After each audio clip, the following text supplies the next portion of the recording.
ВИЧ-инфекция остается одним из самых распространенных инфекционных заболеваний в России. В Якутии на диспансерном учете состоят более 1000 человек.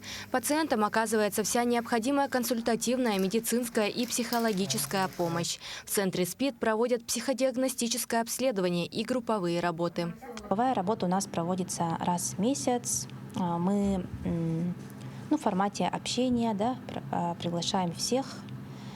И также приглашаем экспертов, специалистов, которых интересуют наши пациенты по запросу.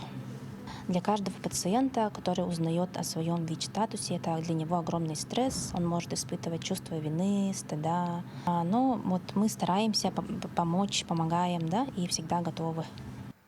Также в работе врачей помогают равные консультанты. Это люди, которые живут с ВИЧ-инфекцией продолжительное время.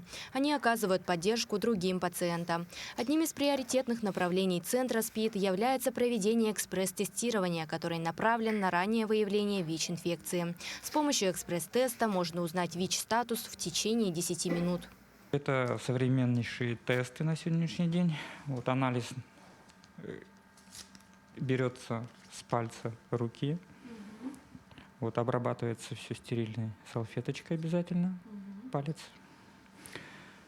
Стерильный одноразовый ланцет,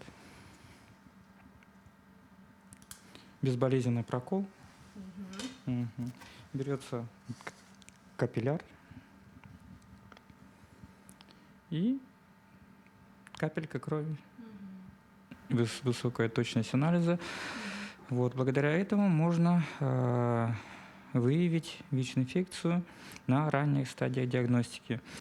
Все граждане Российской Федерации могут добровольно и бесплатно сдать анализ на ВИЧ-инфекцию в поликлиниках по месту жительства, ЦРБ, в Центре СПИД и в его филиалах в Мирном и Алдане. Даяна Федорова, Джилустан Иннокентьев, Якутск.